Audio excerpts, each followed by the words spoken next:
pjnet.tv, where we provide a platform for everyday Christians to share their walk with Christ. Our bumper's running, we're recording, we're streaming. Our guest is standing by, and we will bring our guest on after this countdown to Studio 18.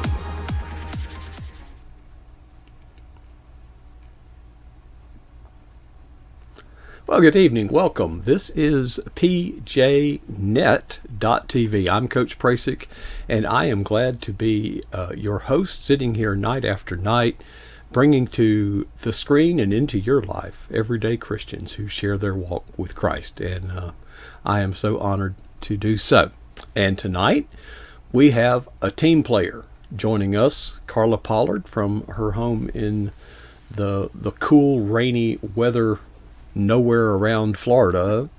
So, Carla, great to have you. Carla joins us on the second Thursday of each month, and she's part of our PJNet team, and we're just delighted to have you, Carla. So many of the people that we bring on the program are writers, and that would include you. Yes. But so often we think of writers as authors of books, and that's pretty much the extent of it. But today I found out, when you sent me the briefing, that you have a peculiar writing, two in fact. And one is, when we hear these wonderful things delivered from pulpits, well, somebody wrote that. That's right. You're talking about the sermons? Yes. Yeah.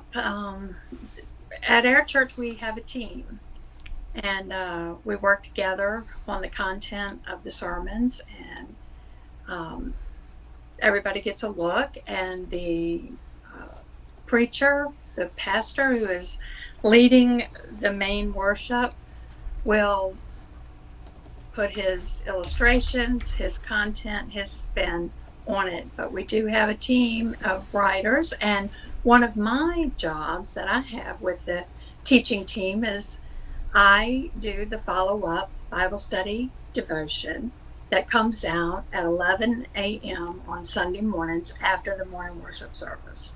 And this complements what has taken place during the live worship service in the preaching session.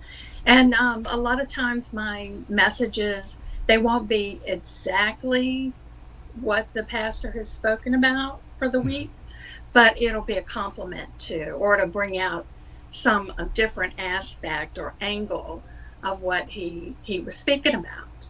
And so this month, one of the devotions I prepared had to do with a mother. He was speaking on having a new future and all things new. And I just thought about Hannah and the mother's heart that she had, desiring to have a child and going and laying before the Lord at the temple when her and her husband went to Shiloh to make their offerings, and just weeping in desperation, desiring this child. She wanted to be a mother, and she wanted to be a mother bad. And so I thought her story would be a great story to bring out for Mother's Day. You know, that mother's heart that cries out for her children. You said it comes out at 11 o'clock right after the service. What does that mean? Is it on the internet? Is it printed? It goes out by email to all those that are subscribed to the Table Talk at Southside Church. And it's southsidechurchva.org, and you sign up for a Table Talk. And it comes out after the sermons on Sunday by email. So it's supplementary. Is it all what? Do you always write it? Yes, I've been writing it for a little over a year now, every week. So I guess the idea is to supplement or augment the text, or is it sometimes just a totally different theme or topic? No, it's usually around the same topic, but we dive deeper into the word, what the word says about that particular topic. And usually my devotion, it's either a illustration from my own life and my own spiritual walk, or I use a biblical story, and I try to give it the angle that we're looking for in the message. And then underneath the devotion are study guides. I come up with the questions and the scriptures every week for people to dive deeper into the topic. So you get to see the pastor's sermon before he delivers it. I get to review a draft, yes. So how often does your pastor go off script? Sometimes. How often does he leave things out? I don't watch him that close, Mark. I don't watch him that close. I try to really get into it. When I'm there, it's like I haven't reviewed it. Well, I really try to worship the Lord and posture my heart to receive it, as though I haven't reviewed it. let me tell you how it works where, our church culture, and it may be this way in other denominations, but basically when you go in, you're handed this piece of literature, which will have some sort of picture. You can just, it doesn't matter which Southern Baptist church you go to, they're all going to do it something like this. So there'll be a picture on the outside, on the front cover, and when you open it, on the left is the order of service. Okay, it's going to list opening prayer, blah blah blah, and if you've been to that church any length of time, you know exactly what time it is. Okay, because it's just. Then on the other inside page will be events, calendar, prayer requests, stuff pertinent to that church, and then on the back cover is a canned, produced by the Wisdom Factory at headquarters, some sort of devotional thingy. All right, so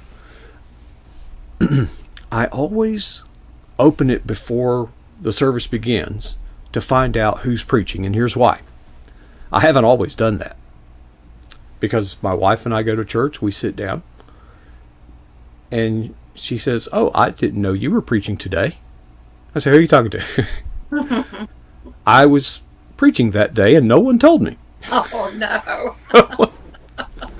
I think, surprise. yeah, I think they had mentioned would I be willing to do it a month before that, but no one ever said we're on, and that was quite an interesting situation. Now, how much latitude do you have? Do you have to turn your copy in to somebody and it then get approved before it goes out, or do you just send it out? They trust me. I submit it on time, and it gets set up by the admin staff to go out by email. So no one that I know of has reviewed it. I send it up. And I mentioned that one time, where you're going to read it before I sent it out when I first began. And the pastor told me that he trusted me. Okay. Well, I slip a mistake in there and see if... They read it when it comes out. Yeah. Just put a mistake in there or something totally, extra biblical or abiblical. They'll start reading it. I'm going to try not to do that more. Well, how do you know how many people read it? Is there any feedback? There is. I understood it was going out to 500. That may have increased. That was when I first began writing it. I haven't asked lately. I just kind of trust God that it's going out. We have a significant email list. It's about 1,500, something like that. So I don't know the particular number of those who are actually subscribed to the Table Talk. I have gotten some feedback from the congregants, how much it has blessed them or helped them, or how they've dug into the Bible more. So I've gotten good feedback. I'm thankful for that. It makes it worthwhile to know that I've encouraged somebody through my words and that I've touched them. And I pray, and I think about what the content's going to be. I ask the Lord to help me and guide me in what I'm going to write. And then I sat down and write it. So I believe He helps me. When I first began the process, I want to tell you the most difficult part of it was coming up with the questions for the Bible study portion. Mm-hmm. That was almost grueling for me when I first started. I would get the scriptures. I knew which scriptures would work well. and how, God spoke through those scriptures and how they meet together with the same precept. But I really struggled to write the questions so that the people reading the questions would dig out what we were trying to direct them to find. So it's like, coming up with the questions that covered the jewel you wanted them to dig out when they went through the Bible study portion. But then I've gotten better. So it was really helpful for me to begin this process and to write those questions. It's really, really helped me and sharpened my skill in asking the text questions when I read the text, thinking about it more objectively and subjectively, because you want to apply it within. So it's really helped me in the process to dig out these questions and come up with unique questions. We don't use a canned devotion. We don't use we generate the content for our church services. The worship leader, the sermon, the preachers that are preaching the sermon, me behind the scenes doing this devotions. How well do you know the demographics? Because for me, it helps to know demographically the makeup of the audience, because there are different seasons in life. The 20-year-old married couple has different spiritual needs than the empty nesters or the so how homogenous is the audience, and how does that impact the theme and the style that you write? Okay, well, the demographics of our church are broad, and we're very diverse in culture and in age, and I try to take that into consideration when I'm writing. Now, I am older Christian, more mature Christian, but I try to meet it in the middle. Sometimes I will speak directly to the older audience with some of the questions or some of the content in the devotion, and sometimes I try to reach out to the young adults. So it's just a mix, and I try to reflect that in my writing, and not be in an age niche. It's got to be a broad message that touches hearts across the demographic. Well, across the land, every church sermon had a similar theme, that being mothers, and your church was no exception. Did by chance doing that work for the, what do you call it, Table talk devotion. Thank you.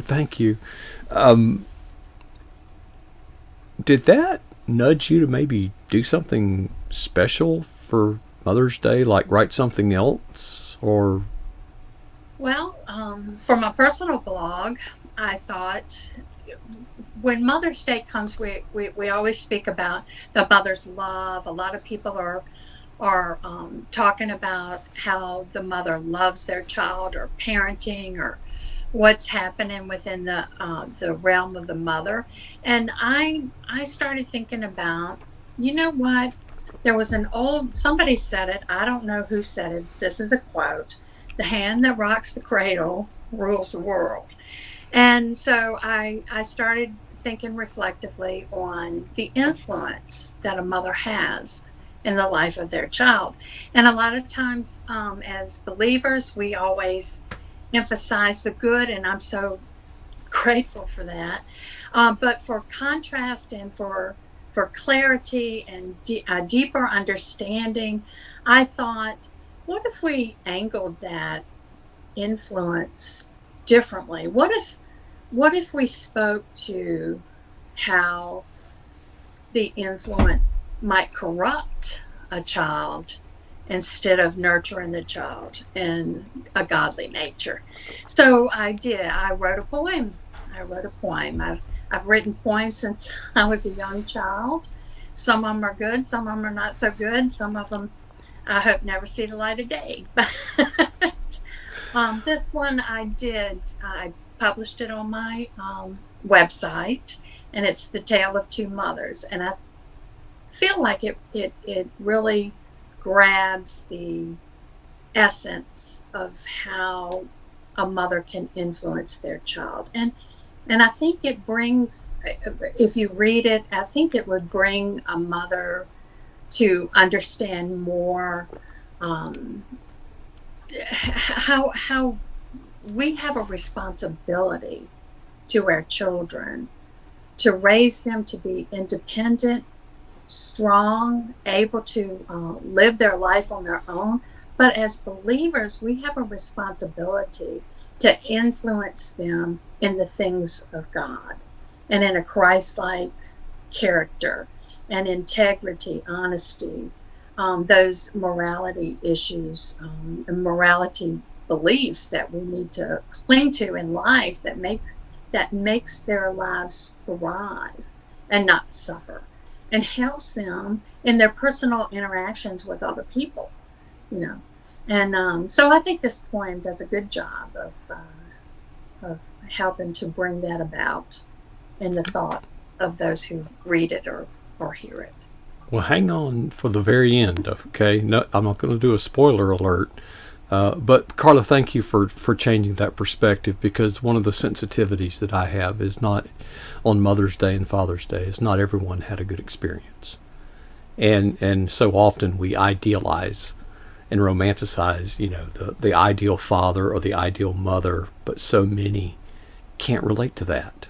And the thought of mother or father doesn't bring joy to their hearts. And thank you for your sensitivity. So I thought we'd wrap up. If you would share the poem with us, I'll put it on the screen. Okay. The Tale of Two Mothers. Two mothers watched with loving eyes their boys outside at play, each one full of future hope as they laughed the day away. "Do you dream of your son's future?" said one mother to the other. "Yes, I have. And this I know," said the other with a shudder. "He will be a gracious man, full of life and hope and love. He'll have no place to rest his head, no treasure from above. He'll reach the hearts of many, though his years here might be few." "Well," said the other, "let me tell of my son before we get too blue. He'll rise in stature, strong and smart, and climb the social ladder. He'll make a fortune with his cunning. How, it doesn't matter. My son will be first, he'll not be last in this race we call life. And if he's smart, he won't tie himself down with children or with wife. He'll wait until he's amassed his wealth before settling down, you see. And then he'll have time to take a wife, and they'll both come live with me." "Well, we must be going," said the humble mother as she turned to call her son. "I pray the best for you and your child. We really did have fun." "Oh, yes, the best. That's what we'll have. Gold, mansions, chariots. Wherever you go, remember his name. It's Judas Iscariot." Shocking. I wasn't ready for that ending. But you know what? Judas Iscariot had a mom. Yes, he did. And I want to give this, the word is escaping me, but I want to tell you that this is fiction. Isn't in the Bible. This is my rendering of how a mother could influence their child. We have no record of Judas's mother. She could have been a wonderful person. It never guarantees your children will grow up and make up their own minds. But I believe this really showed how we do have an influence, and the things we say and the things we believe have a way of rubbing off on our kids. Well, I think the biblical truth of parenting and honoring our mother and father is true, but there's no guarantee, is there? I know one mom, husband and wife. They have two children, and one is she's on the mission field today, and the other has gone a completely different path. Right. Both raised the same. They're only within like 1 or 2 years of each other, So culturally, you just don't know, do you? But we have hope. Remember the prodigal son? Yes, yes. He didn't want to stay home. He wanted to go. He wanted to make his own way and his own mistakes and live his own life free from the responsibilities of his family. And he wanted to forge his own way. And he basically said, Dad, I want your money now, as though you're dead, because that was his inheritance. Mm-hmm. He wasn't supposed to get it until his father died. And he's saying, give it to me now. Yeah. And, he goes out and lives a wasteful life. And this happens. And a mother's heart breaks when their children do this. And a father's heart breaks too. I don't want to neglect the fact that a father's heart breaks too. It may express itself differently, but fathers have just as much concern for their children as mothers do, and especially in the Christian home and in the Christian faith. And so he goes out, and that father, just like us, running away from God, he ran away from his father. But when he came to his senses, he turned around and went back home, and the good father, modeled like our Heavenly Father, ran to greet him, ran to meet him, and fell on his neck, so thankful that he had returned. And I know many parents, that haven't seen their children in years, don't know their grandchildren because of relational problems or decisions that were made that just separated, and there's been no reconciliation. And I can tell you, the parents and the grandparents that I know that are in that situation, their hearts break every day, and they pray and pray and pray that God will turn that child around, that God will somehow reconcile those relationships.